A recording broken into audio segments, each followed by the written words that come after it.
الحمد لله رب العالمين.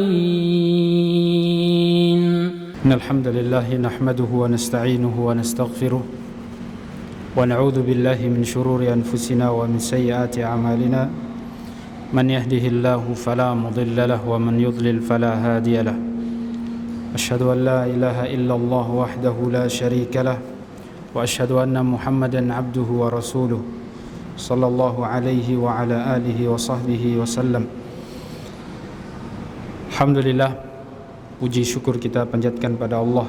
Pada kesempatan malam hari ini kita kembali melanjutkan kajian kita, pembahasan kitab Riyadhus Shalihin, dan masih dalam pembahasan tentang yakin dan tawakal.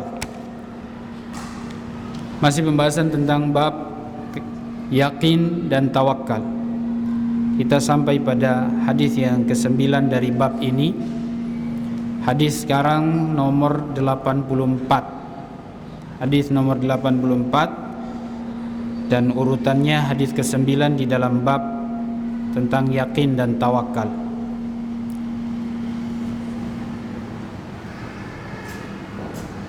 Hadis yang ke-9 dari sahabat Ummul Mukminin Ummu Salamah radhiyallahu anha.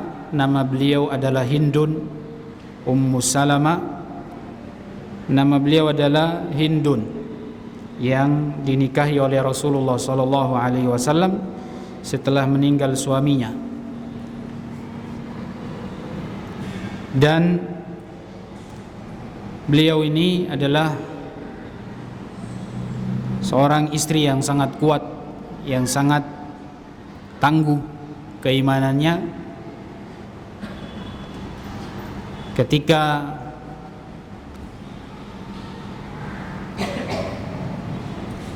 di perang, bukan perang ya, ketika Nabi SAW hijrah ke Madinah, dan pada perang Hudaybiyah atau perjanjian Hudaybiyah, Ummu Salamah termasuk istri yang diikut sertakan pergi melaksanakan umrah di tahun ke-6 Hijriah di perjanjian Hudaybiyah.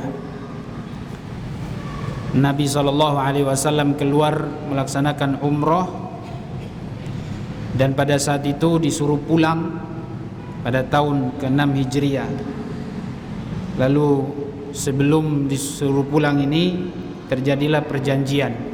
Di antaranya adalah Nabi harus pulang, tidak boleh umrah pada tahun ke-6 Hijriah. Sama kayak sekarang sebagian umat Islam yang berangkat umrah disuruh pulang karena virus corona, jadi tidak boleh masuk. Alhamdulillah kita sudah sempat selesai. Di antara perjanjiannya adalah Rasulullah tidak boleh umrah pada tahun itu. Nanti tahun berikutnya, tahun ke-7 baru boleh umrah. Dan mereka bikin perjanjian di situ 10 tahun tidak boleh perang. Namun setelah 2 tahun orang kafir musyrikin bikin masalah. Akhirnya Nabi menyiapkan pasukan untuk menaklukkan kota Mekah pada tahun ke-8 Hijriah. Dan sekaligus Nabi umrah di situ. Ya.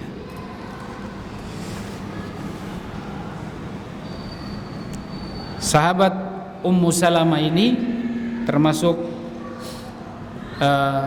istri Rasulullah sallallahu alaihi wasallam yang punya peran di dalam dakwah Rasulullah. Dan beliau memiliki anak, di antaranya Umar ibnu Abi Salamah, yang juga saat itu di bawah didikan Rasulullah sallallahu alaihi wasallam. Ummu Salamah ketika ditinggal pergi suaminya, Nabi sallallahu alaihi wasallam mengajari beliau doa, untuk membaca doa ketika kita mendapatkan musibah.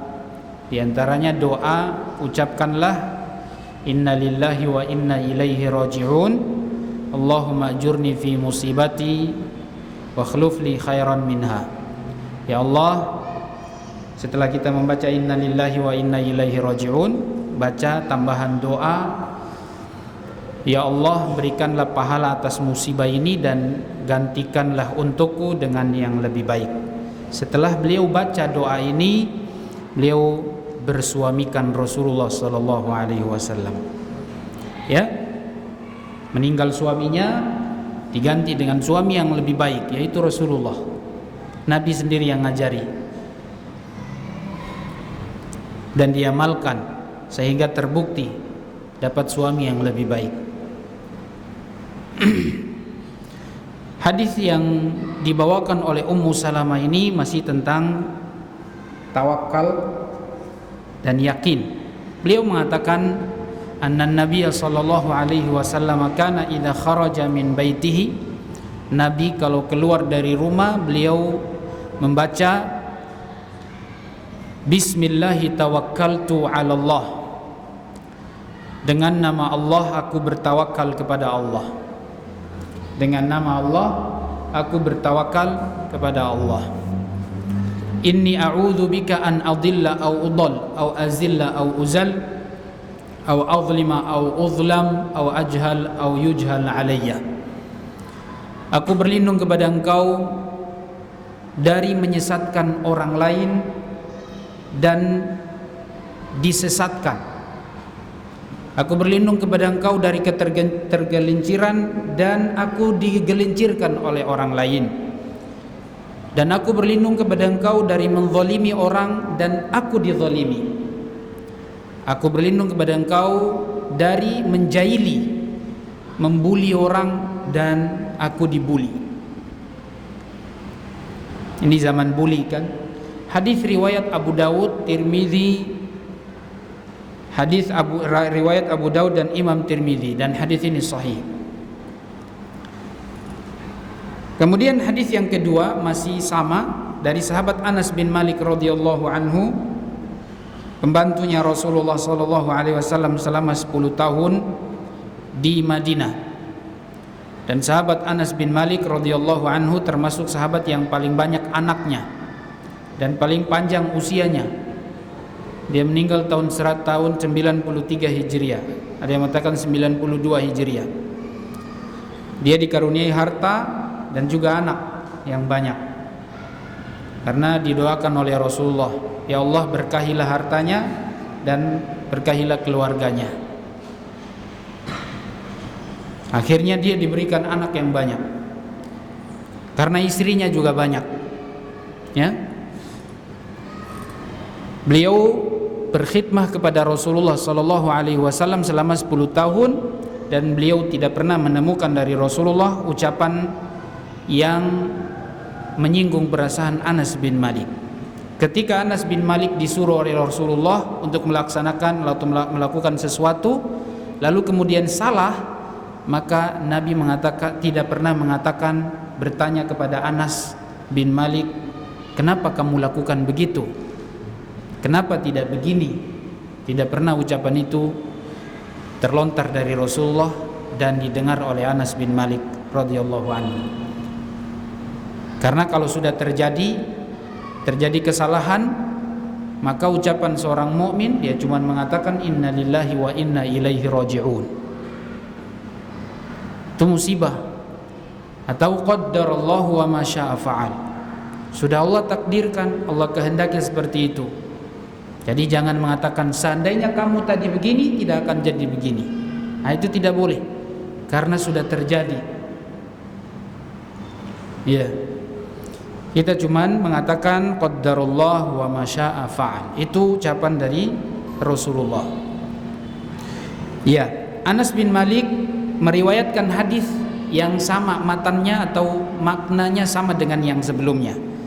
Beliau mengatakan qala Rasulullah sallallahu alaihi wasallam, Rasulullah bersabda, man qala yakni idza kharaja min baitihi, kalau dia keluar dari rumahnya dan dia mengatakan bismillah tawakkaltu 'ala Allah la haula wala quwwata illa billah, yuqalu lahu hudita wa kufita wa wuqita wa tanaha anhu syaitan. Kalau seseorang keluar dari rumahnya dan mengatakan bismillah dengan nama Allah, tawakkaltu 'ala Allah, aku bertawakal pada Allah, wala haula, tidak ada daya, wala quwata, dan upaya, illa billah, kecuali yang datang dari Allah Subhanahu wa taala. Akan dikatakan kepada orang tersebut yang sudah membaca doa itu, hudita, engkau telah diberi hidayah, wa kufita, engkau telah dicukupkan, wa wuqita, dan engkau telah dijaga, wa tanaha anhu syaitan, setan akan lari darinya. Setan akan lari dari orang itu. Cukup dengan doa ini ketika kita keluar rumah, insya Allah antum dijaga, gak usah takut virus corona. Oh iya, ini doa, diantara doa yang antum baca sebelum keluar rumah. Ketika melangkahkan kaki kanan, antum baca ini, Bismillahi tawakkaltu ala Allah, la haula wa la quwata illa billah. Ringan saja doa itu. Malaikat mengatakan kepada orang itu, hudita, engkau sudah diberi hidayah, wa kufita, engkau sudah dicukupkan, wa wuqita, dan dijaga. Dijaga dari apa? Dari bahaya, dari bencana. Ini adalah ucapan Rasulullah sallallahu alaihi wasallam. Tinggal yakin, tawakal pada Allah, dijaga. Maka orang muslim, orang mukmin jangan lupa doa-doa kayak begini. Tentunya kita selain membaca doa ini, kita juga ikhtiar dengan ikhtiar yang dianjurkan di dalam Islam. Antum minum obat supaya dihindarkan dari penyakit-penyakit yang berbahaya. Jaga kesehatan kan. Kata para ahli hikmah, al-wiqayatu khairun minal ilaj. Menjaga diri, mencegah itu lebih baik daripada mengobati. Jadi kita cegah dulu. Di antaranya itu adalah doa ini, zikir kita baca. Atau kita minum obat madu. Ya kan? Madu itu Allah jadikan di situ ada penangkal dan penolak penyakit dan racun dengan madu.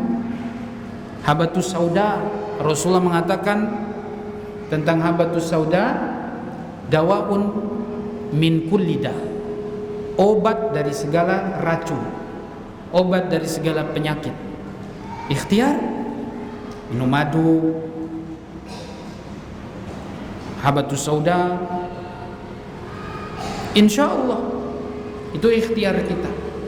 Apalagi kalau kita sudah baca doa ini, masya Allah tuh, dijaga oleh Allah Subhanahu wa taala dari bahaya. Jadi kita nggak usah takut.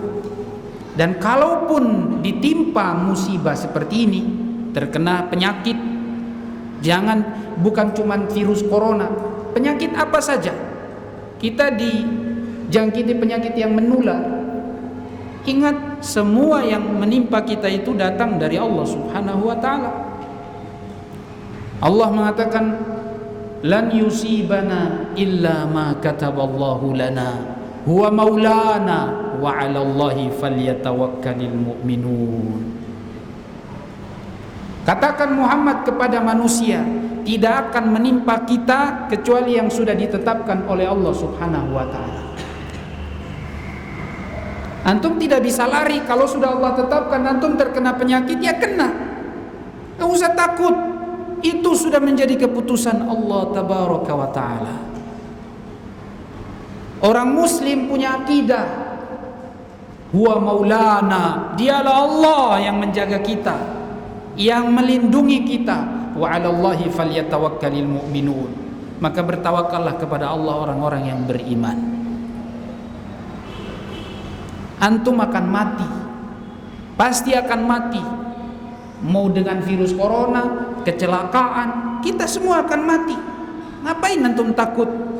Ada orang khawatir sekali sampai ya kuadrannya dibungkus pakai plastik.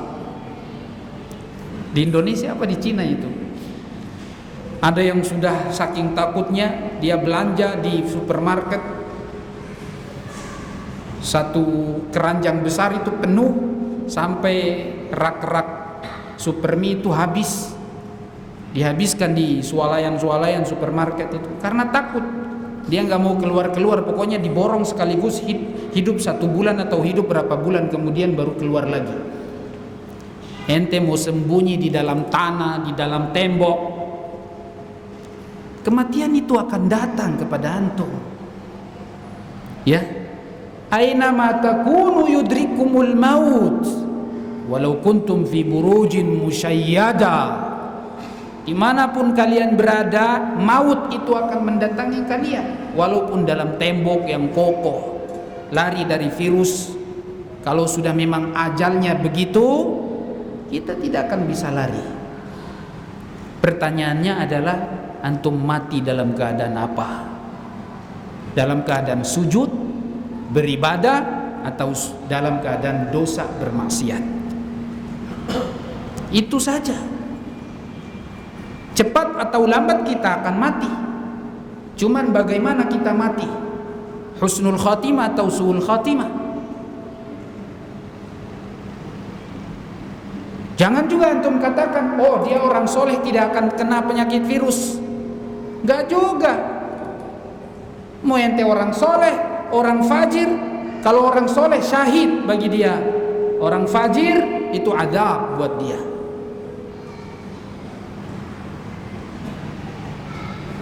Kalau Allah turunkan penyakit bahaya kepada siapa saja, semuanya kena ya kena. Sudah ditetapkan oleh Allah Subhanahu wa taala. Banyak doa. Di antaranya doa ini sebelum keluar rumah ini kita baca doa ini.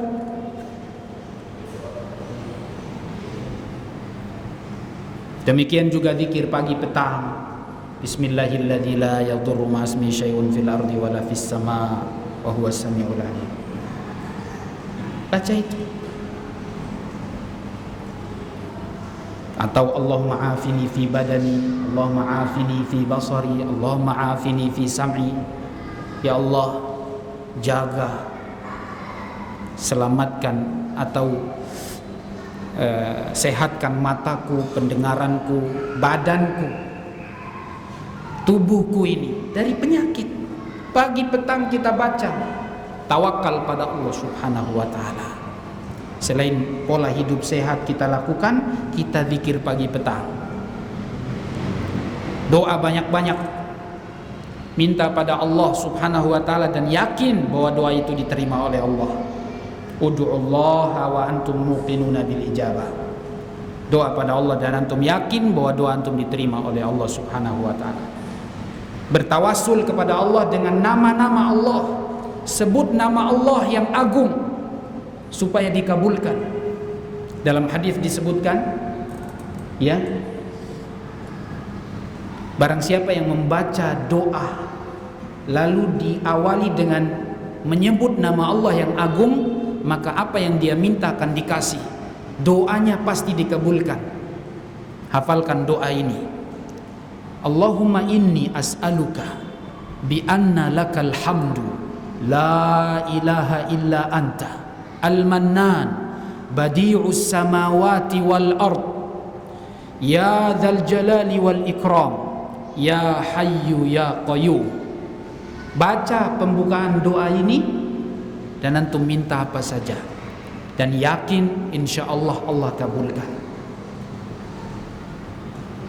Saya ulangi, Allahumma inni as'aluka bi anna lakal hamdu la ilaha illa anta badi'us al-mannan badi'us samawati wal ard ya dzal jalali wal ikram ya hayyu ya qayyum.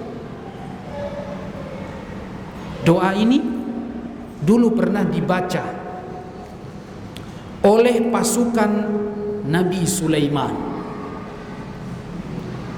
Salah satu dari pasukan Nabi Sulaiman yang berdoa kepada Allah, dia meminta dengan nama Allah yang agung, lalu Allah kabulkan istana Ratu Bilqis datang langsung di hadapan Nabi Sulaiman. Hanya sekedar dengan kedipan mata, istana itu hadir di muka, hadir di wajah, di hadapannya Nabi Sulaiman. Nabi mengatakan dia telah berdoa dengan menyebut nama Allah yang agung. Nama Allah yang agung itu ada khilaf sih, tapi riwayat yang saya hafal itu adalah doa ini tadi. Ada juga yang menyebutkan nama Allah yang disebutkan dalam surat Ali Imran.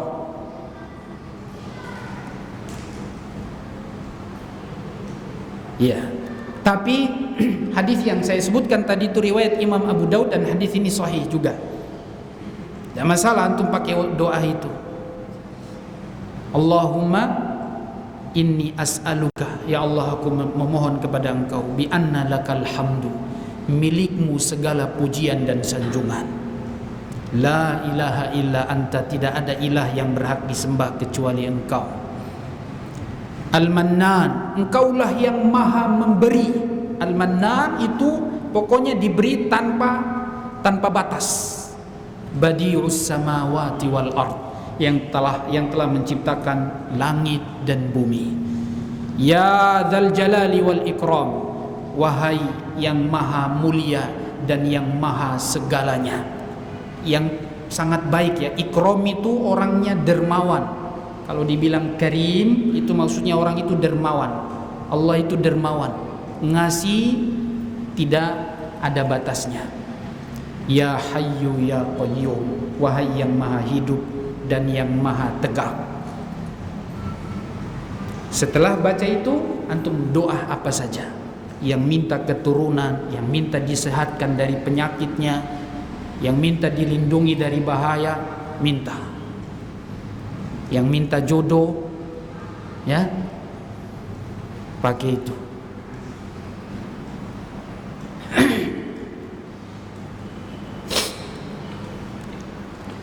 Baik. Jadi doa kita sebelum keluar rumah ini yaitu bismillahi tawakkaltu 'ala Allah la haula wala quwwata illa billah. Itu saja. Kita baca itu maka kita akan dijaga.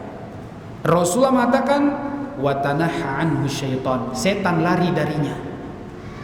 Setan pun lari darinya. Ustaz, sudah baca itu tapi masih ada gangguan syaitan. Nah, itu yang bahaya. Ingat ya, doa ini bagi orang-orang yang tauhidnya kuat, yakin betul.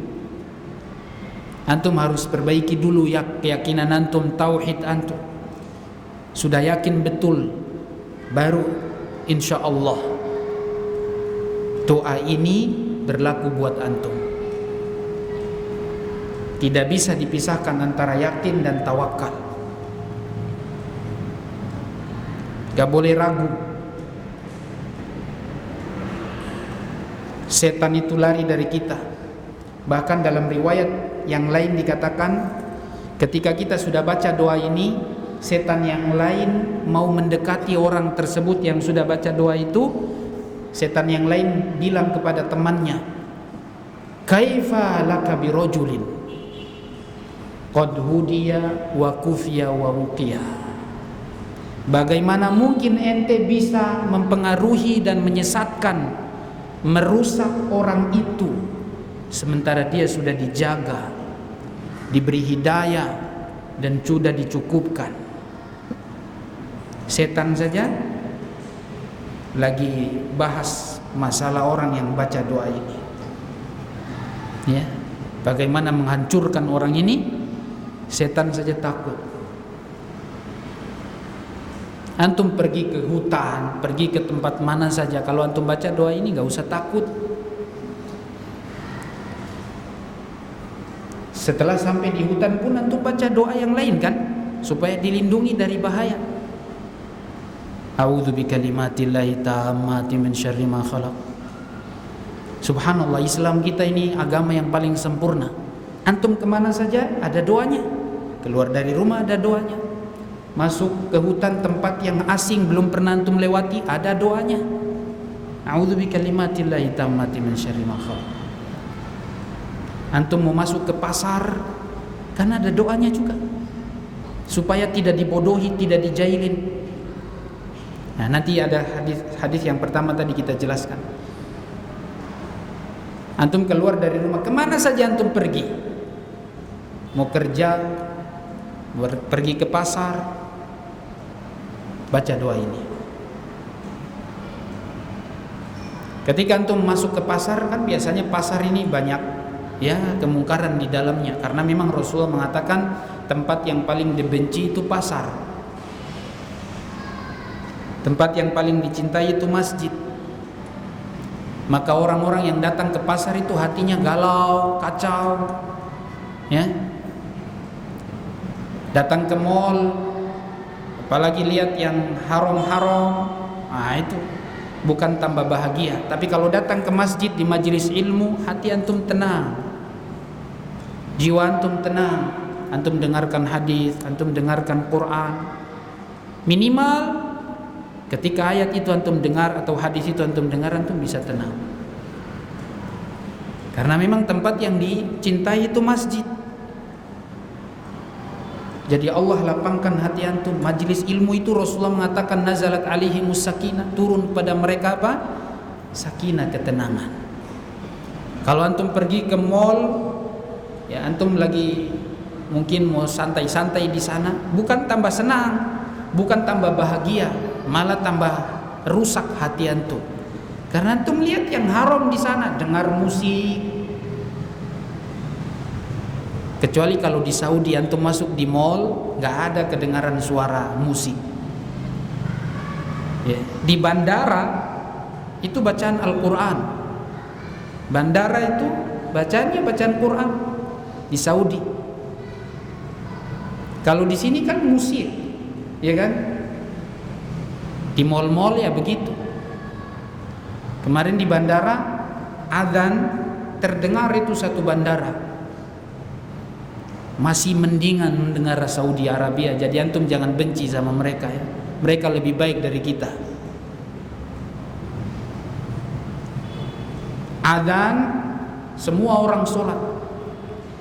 Mau sholatnya di pojok sholat. Kalau kita masih sibuk dengan dagangan.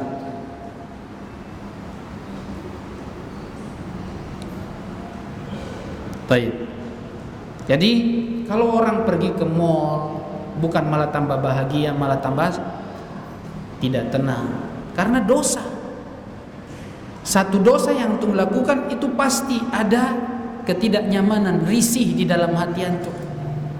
Kan Nabi mengatakan, innal abda idza akhta'a khati'atan nukitat fi qalbihi nuqtatun sauda.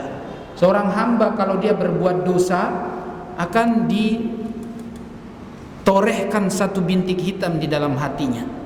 Noda hitam. Itu dosa yang membuat dia tidak tenang, bahagia. Nah, itu dosa itu. Kalau dosa itu terlalu banyak,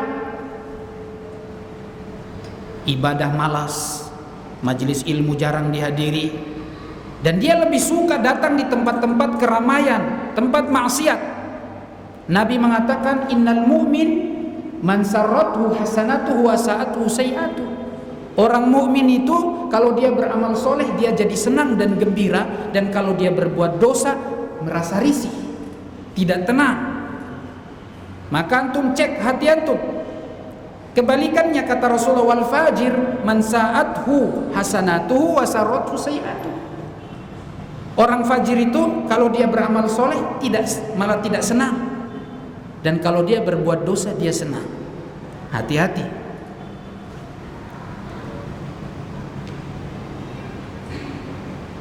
Kemana hati antum itu condong? Ketika beribadah senang atau malah tidak senang, berat, malas, benci lagi malah. Nah itu. Jadi orang yang datang di tempat-tempat yang maksiat itu malah tidak tambah bikin masalah. Apalagi kalau di rumah tangganya lagi ada masalah, ya, suami istri lagi ribut. Coba antum pergi ke tempat rekreasi. Katanya antum ingin menyelesaikan masalah antum di sana, pengen keluar dari masalah rumah tangga, ana pengen keluar jauh-jauh. Antum ke sana bukan tambah menyelesaikan masalah, malah tambah ruwet, tambah bikin masalah. Pulang ke rumah mintanya cerai. Kenapa? Karena ketika antum keluar di luar sana, antum sudah lihat perempuan, antum sudah lihat laki-laki, yang perempuan lihat laki-laki, yang laki-laki lihat perempuan. Wah, di luar sana lebih gagah-gagah daripada suami saya, di luar sana lebih baik-baik daripada suami atau istri saya. Akhirnya pulang minta cerai. Tapi kalau antum ke majelis ilmu di rumah Allah Subhanahu wa taala, menyelesaikan masalah antum. Kalaupun tidak menyelesaikan masalah antum, minimal hati antum tenang. Karena antum dengarkan ayat, antum dengarkan hadis. Nabi Allah mengatakan innamal mu'minuna idza dzukirallahu wajilat qulubuhum wa idza tuliyat alaihim ayatuhu zadatuhum imana. Kalau dibacakan ayat Al-Qur'an, iman mereka bertambah. Nah, itu mukmin. Dan mau tidak mau akan bertambah karena ayat itu akan membuat hati mereka menjadi tenang. Ya. Jadi seperti itulah. Kalau antum masuk pasar, baca doa. Apa doanya? La ilaha illallah wahdahu la syarika lahul mulku wa lahul hamd wa huwa ala kulli syai'in qadir yuhyi wa yumit wa huwa hayyun la yamut wa huwa ala kulli syai'in qadir. Itu doa masuk pasar. Antum masuk pasar baca doa enggak? Hah? Nah, kalau antum tidak baca doa, keluar rumah enggak baca doa, masuk pasar enggak baca doa, nanti dijailin sama antum, dibodohin.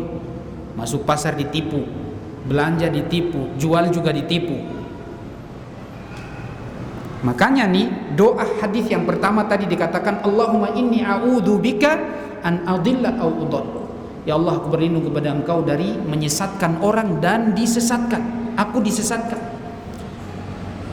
Atau tergelincir dan aku digelincirkan oleh orang. Atau menzalimi dan aku dizalimi. Atau aku dijahilin, dibuli dan membuli orang. Nabi berlindung jangan sampai kita dibuli. Dan tidak boleh juga membuli. Ya Allah, kita ini malah sengaja membuli orang, ya, sengaja membuka aib orang, sengaja menzalimi orang, sengaja menggelincirkan orang, sengaja menyesatkan orang. Nabi berlindung jangan sampai menyesatkan orang. Antum sengaja menyesatkan orang, dosanya besar sekali itu. Ya Allah, aku berlindung kepada Engkau dari menyesatkan orang. Oh, hari ini ada orang yang sengaja menyesatkan orang. Memang di akhir zaman Nabi SAW mengatakan, mengabarkan kepada kita bahwa di antara tanda-tanda kiamat sebelum kiamat besar apa? Ilmu dicabut. Dicabut dari siapa? Dari para ulama. Bagaimana cabutnya? Diwafatkan para ulama. Sehingga tidak ada lagi para ulama, sisa orang-orang jahil. Ketika sudah tersisa orang-orang jahil, fasu'ilu, mereka ditanya. Fa'aftau bighairi ilm, lalu mereka berfatwa tanpa ilmu. Fadallu wa adallu, mereka sesat dan menyesatkan orang lain. Nabi juga mengatakan inna min asyrati sa'ah an yultamasal ilmi indal asaghir. Di antara tanda-tanda kiamat akhir zaman adalah mengambil ilmu dari para asagir. Siapa itu asagir? Abdullah bin Mubarak mengatakan ahlul bid'ah. Ahli bid'ah. Mengambil ilmu dari ahli bid'ah sehingga menyesatkan umat. Yang suka bid'ah dan tidak suka yang sunnah. Menyesatkan umat. Sengaja dia menyesatkan umat. Ada dai seperti itu. Yang penting kata umat, yang penting menurut umat, yang penting jadi dia berdakwah menurut kemauan manusia. Antum seorang dai, seharusnya antum ajak orang dari yang sesat pindah kepada yang sunnah, dari syirik pindah yang tauhid, bukan ikut ke umat. Dai bertanggung jawab, jangan ikut-ikutan. mereka belum belajar, antum sudah belajar. Mereka belum tahu, antum sudah tahu. Kenapa antum ngalah? Kenapa antum ikut? Seharusnya antum yang ngajak mereka, karena mereka yang belum belajar. Mereka belum tahu. Dijelaskan kepada mereka. Antum tahu Abu Talib? Abu Talib itu bukan karena apa-apa. Dia tidak mau masuk Islam karena dia takut umatnya meninggalkan dia. Laula malamatun nas. Dia takut celaan manusia. Itu kata Abu Talib dalam syairnya disebutkan. Dia cuma takut, khawatir karena diomelin sama masyarakat, diomelin sama umat. Kalau enggak dia sudah mengucapkan la ilaha illallah. Tinggal kalimat, ditunggu cuma mengucapkan kalimat la ilaha illallah berat. Karena konsekuensinya berat. Dia ucapkan itu, otomatis dia meninggalkan Tuhan-Tuhan selain Allah. Dia cuma takut cuma takut, khawatir dibilang gimana Abu Thalib meninggalkan agama nenek moyang. Kebiasaan-kebiasaan jahiliyah ditinggal. Maka seorang dai harus punya ketegasan di dalam dakwah. Kalau enggak, ikut arus kebiasaan masyarakat yang berbau syirik, ikut bid'ah, ikut. Akhirnya tidak ada yang namanya tauhid, tidak ada yang namanya sunnah. Dan ketika syirik dihidupkan, ketika bid'ah dihidupkan, pasti tauhid dan sunnah akan mati. Dan kalau tauhid dihidupkan, sunnah dihidupkan, bid'ah dan syirik itu akan mati. Dan kita harus berjuang. Dan memang di akhir zaman kebatilan lebih banyak daripada kebenaran.